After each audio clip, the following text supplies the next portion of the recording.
ओम नमो भगवते वासुदेवाय। ओम नमो भगवते वासुदेवाय। ओम नमो भगवते वासुदेवाय। नारायणं नमस्कृत्य नरं चैव नरोत्तमं देवीं सरस्वतीं व्यासं ततो जयमुदीरयेत्। नष्टप्रायेषु भद्रेषु नित्यं भागवत सेवया भगवतीरुत्तमश्लोके भक्तिरभवति नैष्टिकी। कृष्णाय वासुदेवाय देवकीनन्दनाय च नन्दगोपकुमाराय गोविन्दाय नमो नमः।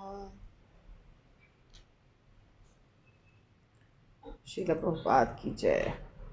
श्रीमद् भागवतम पहला स्कंद 13वां अध्याय 19वां नंबर श्लोक।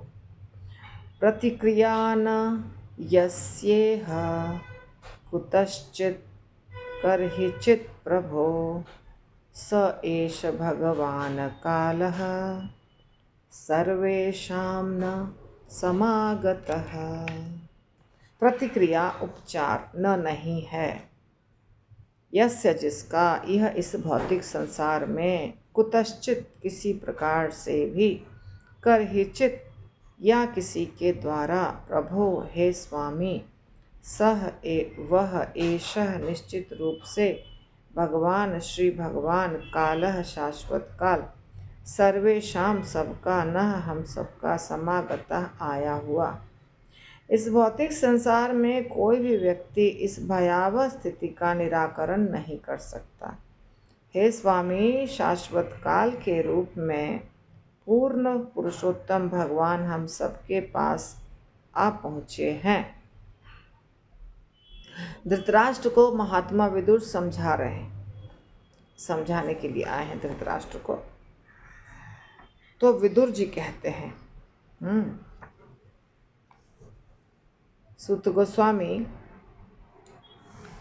कथा बता रहे हैं कि विदुर जी ने ऐसा कहा।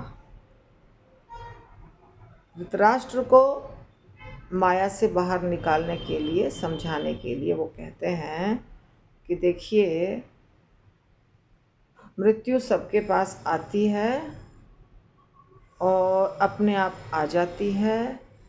समय बीतता जाता है, व्यक्ति फंसा रहता है इस दुनिया में और अचानक उसके सामने काल के रूप में मृत्यु चली आती है।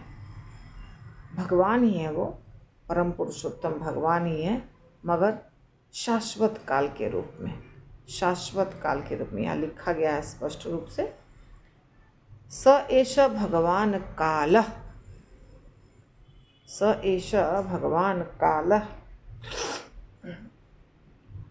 तो भगवान इस दुनिया में भी काल है। 5 चीज़ें जो है उसमें काल भी, समय, पर भगवान जो काल है वो टेम्पररी नहीं है, वो परमानेंट है, शाश्वत काल। तो शाश्वत काल के रूप में भगवान आ पहुँचे हैं, ऐसा विदुर जी कहते हैं। प्रभुपाद कहते हैं, ऐसी कोई उत्तम शक्ति नहीं है जो मृत्यु के क्रूर पंजे को रोक सके। किसी को चाहे कितना ही शारीरिक कष्ट क्यों न होता हो, तब भी कोई मरना नहीं चाहता। सच है। आज की तथाकथित ज्ञान की वैज्ञानिक प्रगति के समय में भी न तो बुढ़ापे का कोई उपचार है, न मृत्यु का। कहते हैं साइंटिस्ट, हम आपको अमर बना देंगे। आज तक कोई बना नहीं पाया है और ना कभी बना पाएगा। कितनी भी दवाइयाँ खा लें, सप्लीमेंट खा लें, योगा जाएं, जिम जाएं, कुछ भी करें, हर व्यक्ति बूढ़ा होता है और हर व्यक्ति मृत्यु को प्राप्त होता है। तो ये अटल है। मृत्यु परम सत्य है। परम सत्य यानी हमारे जीवन का परम सत्य, भगवान नहीं। वो परम सत्य तो भगवान कृष्ण है, परंतु ये जो हमारा जीवन है, चल रहा है हम सबका, इसका सत्य ये है, अंतिम सत्य, कि हमारी मृत्यु होनी है, निश्चित है। और कोई नहीं चाहता है मरना, कोई नहीं चाहता। कि हम मर जाएं, क्योंकि उसको इसलिए नहीं चाहता है मरना क्योंकि उसको पता नहीं है कि मरने के बाद कहाँ जाएंगे हम मरने के बाद कहाँ जाएंगे। अगर किसी को पता हो कि मरने के बाद हम उस घर में जन्म लेंगे या मरने के बाद हम उस लोक में जाएंगे तो इतना टेंशन लेने वाली बात नहीं, पर ये पता नहीं। इसीलिए सब लोग बोलते हैं नहीं हमको नहीं चाहिए, हम जैसे हैं ठीक हैं, कितना भी बूढ़ा व्यक्ति हो, कितना भी बीमार व्यक्ति हो, हमको बचा लीजिए, हमको बचा लीजिए, हम मरना नहीं चाहते। सब लोग ऐसे ही बोलते हैं, कोई बोलता है, कोई सोचता है, बोलता नहीं है। लेकिन ये ऐसा सत्य है कि सबको इसको फेस करना है। वृद्धावस्था क्रूर काल द्वारा दी गई मृत्यु के आगमन की सूचना है और कोई भी शाश्वत काल के बुलावे को या परम निर्णय को अस्वीकार नहीं कर सकता है। वो स्वीकृति नहीं मांगता है काल आपसे, आऊँ कि नहीं आऊँ, पूछता नहीं है जो हम बोलेंगे कि हाँ मत आओ बाद में आइएगा, वो तो आ जाते हैं। मृत्यु पूछ के नहीं आती है, हाँ अभी आऊँ कि एक दिन के बाद आऊँ या एक साल के बाद आऊँ, ऐसा अगर पूछने लगे तो कभी किसी की मृत्यु नहीं होगी। कोई व्यक्ति नहीं कहेगा कि हाँ आप आइए, नहीं। तो इसीलिए बुलावा अस्वीकार हम क्या करेंगे, अस्वीकार करना या स्वीकार करना हमारे हाथ में है ही नहीं। वो तो डिसीज़न होता है भगवान का कि इस समय में आपको इधर जाना है, तो वो सबको करना ही है, मानना ही है, कुछ नहीं कर सकते। तो यह सब महाराज धृतराष्ट्र को बताया जा रहा है क्योंकि हो सकता है वे महात्मा विदुर के इस आसन्न भयावह स्थिति से निपटने का हेतु कोई उपचार ढूंढ निकालने हेतु कहें, जैसा कि इसके पूर्व कई बार कह चुके हैं। हाँ, तो धृतराष्ट्र महाराज जो थे वो पूर्ण रूप से भौतिकतावादी विचार के थे। इसीलिए विदुर जी से कुछ कहेंगे कि हाँ हम हमारी समस्या का समाधान करो, समस्या का समाधान नहीं होगा। अभी समस्या का समाधान यही है कि आप वानप्रस्थ लीजिए, निकलिए घर से, जो विदुर जी समझा रहे हैं। किंतु आज्ञा देने के पूर्व महात्मा विदुर ने महाराज धृतराष्ट्र को सूचित किया कि इस जगत में इसका किसी के पास कोई साधन से उपचार प्राप्त नहीं हो सकता है। दुनिया का कोई भी व्यक्ति आपको मृत्यु से नहीं बचा सकता है, कोई नहीं, किसी के पास इसका तोड़ नहीं है। और चूंकि इस भौतिक जगत में ऐसी कोई वस्तु नहीं है, अतः मृत्यु श्री भगवान से अभिन्न है, जैसा कि स्वयं भगवान ने भगवद गीता में कहा है। ठीक है ना। तो इस भौतिक जगत में मृत्यु को न तो किसी के द्वारा ना ही किसी साधन से रोका जा सकता है।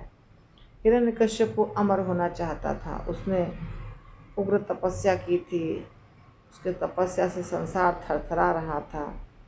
तो ये सब आप जानते हैं, ये कथा पूरी है, पढ़ने की ज़रूरत नहीं है कि हिरण्यकश्यप कितने चालाकी से मृत्यु को रोकना चाह रहा था। तब ब्रह्मा जी की जब प्रकट हुए और बोले कि चलो मैं खुश हूँ तुमसे, तो हिरण्यकश्यप ने वरदान मांगा कि अमर हो जाऊँ।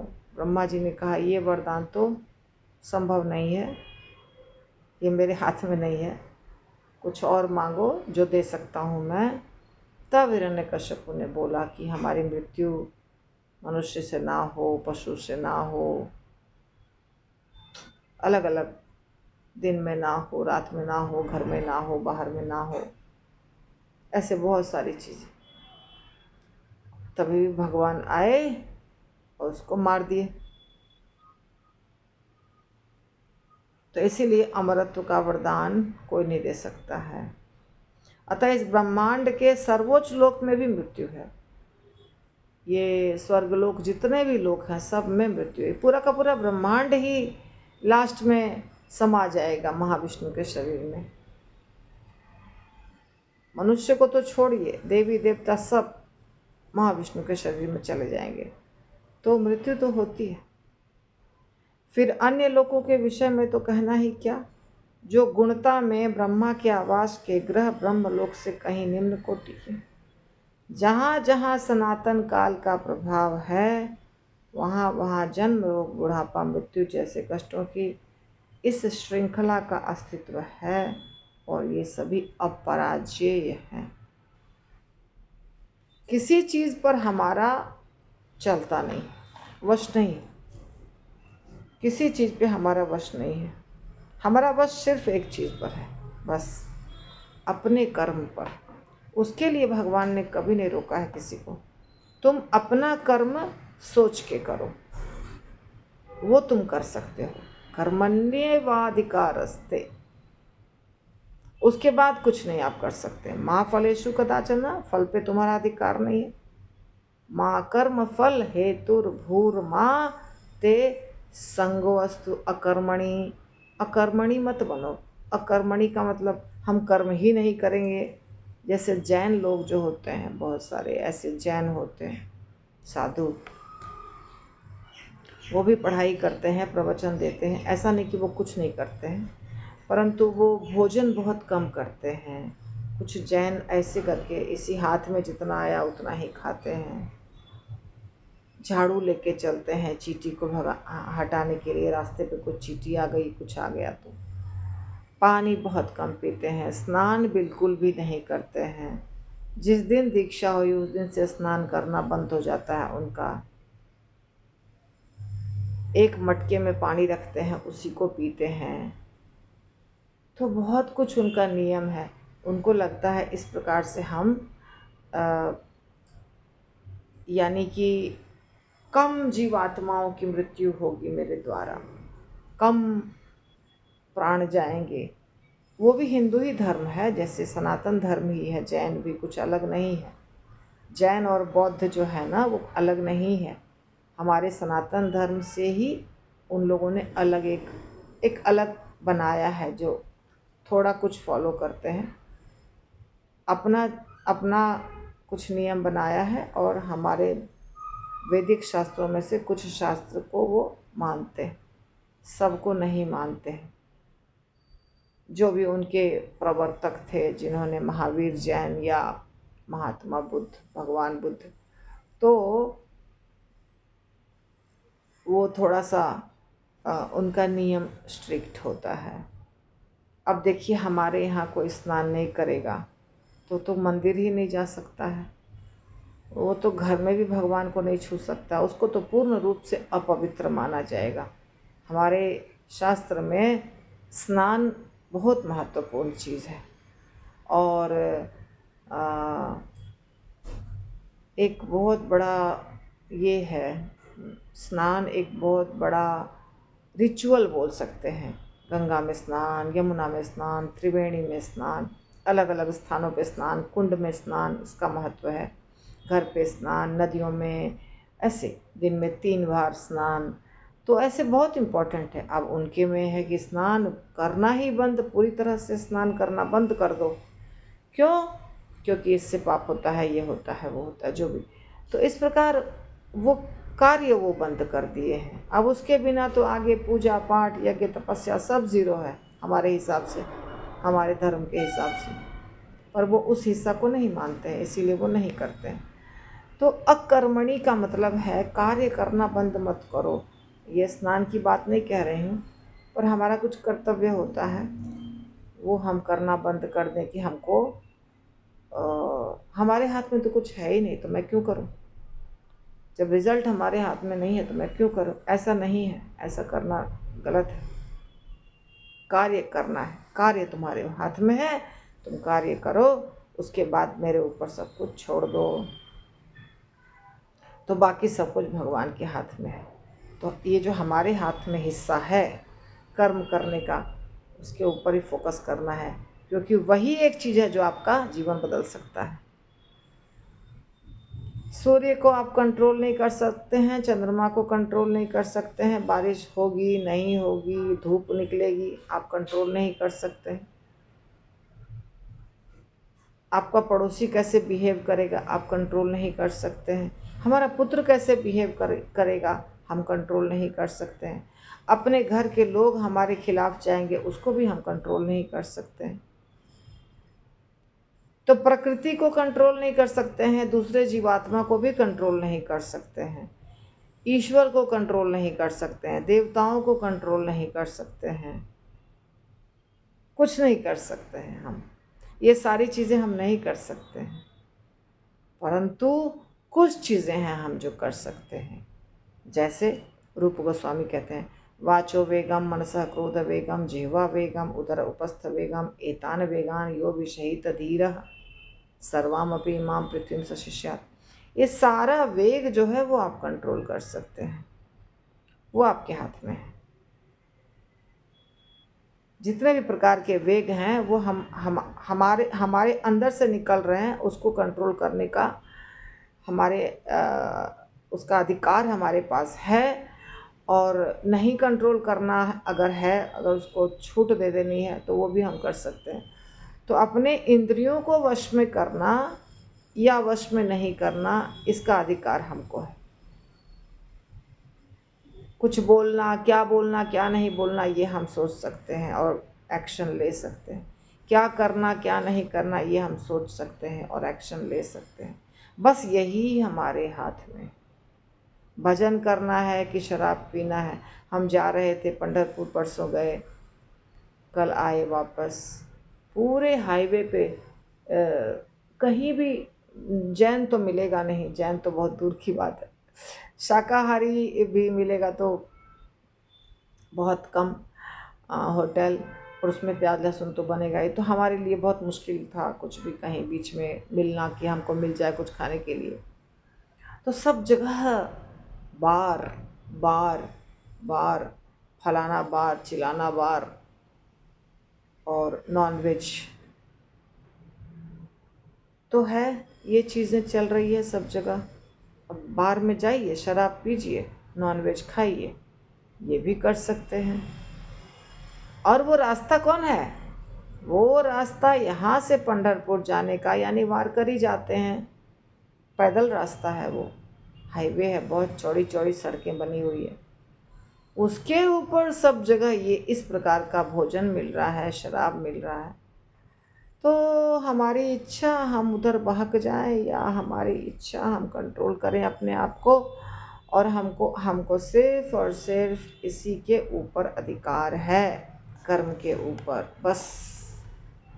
और दुनिया का कोई चीज़ हम नहीं बदल सकते हैं। कर्म को हम बदल सकते हैं, बस अपने कर्म को, वो भी पड़ोसी के कर्म को नहीं, घर के बाकी लोगों के कर्म को हम नहीं बदल सकते हैं। वो अधिकार नहीं है हमारे पास, और वो शक्ति भी नहीं है हमारे पास। हमारे पास शक्ति है सिर्फ अपने कर्मों को बदलने की, सोच समझ के करने की। इसीलिए ये बहुत इम्पॉर्टेंट है कि हम अपने जीवन में कैसे जीवन बिता रहे हैं और क्या कर रहे हैं, वो डिसीज़न हमको लेना। उसके लिए हम किसी को जिम्मेदार नहीं बना सकते। अगर कोई बनाता है तो गलत है, अज्ञानता है। अगला श्लोक पढ़ती हूँ, डिस्क्रिप्शन हो नहीं पाएगा। ये न च एव अभिपन्नोऽयं प्राणैः प्रियतमैरपि जनः सद्यो वियुज्येत किमुत अन्यैः धनादिभिः। ये ना ऐसे काल द्वारा खींचा गया, च तथा एव निश्चय ही, अभिपन्न पकड़ में या प्रभाव में, आयम यह प्राण है जीवन से, प्रियतमय जो सबको अत्यंत प्रिय है। अपि यद्यपि जनः व्यक्ति सद्य शीघ्र वियुज्येत त्याग दे, किमुदन्य अन्य वस्तुओं के विषय में क्या कहा जाए। धनादि भी, यथा धन, सम्मान, संतान, भूमि और घर, जो भी सर्वोपरि काल के प्रभाव में है, यानी शाश्वत समय के प्रभाव में है, उसे अपना सबसे प्रिय जीवन काल को अर्पित करना पड़ता है।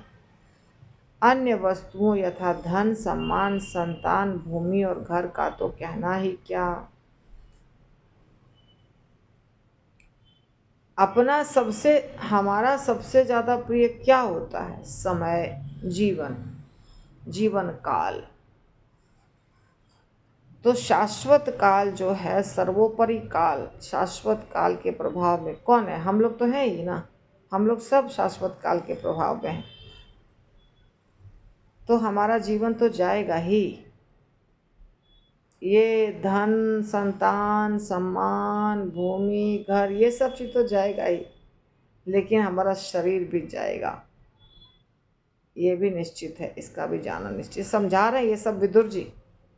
देखिए आप ध्यान दीजिए, विदुर जी का जो है ना वचन, ये बहुत इम्पोर्टेंट है। विदुर जी धृतराष्ट्र को ये सब कुछ समझा रहे हैं, तो हमारे लिए भी है। तो ये सब कुछ तो जाएगा ही, है ना। अब धृतराष्ट्र समझे या ना समझे, कर्तव्य है विदुर जी का, तो विदुर जी समझा रहे हैं। तो काल जो है, यहाँ पे विदुर जी काल के ऊपर फोकस कर रहे हैं, कह रहे हैं कि काल पहुँच चुका है, काल पहुँच चुका है, और काल के प्रभाव में जो भी व्यक्ति है उसे अपना जीवन अर्पित करना ही पड़ता है, जीवन भी अर्पित करना पड़ता है, और बाकी चीज़ें तो जाएंगी ही। तो इस प्रकार धृतराष्ट्र महाराज को विदुर जी धीरे धीरे करके असली जो उनका स्थिति है वो बताएंगे। देखिए उसके बाद धृतराष्ट्र क्या करते हैं, क्या कहते हैं। ओके, तो वो हम करेंगे मंडे को। श्रील प्रभुपाद की जय, ग्रंथराज श्रीमद् भागवतम की जय।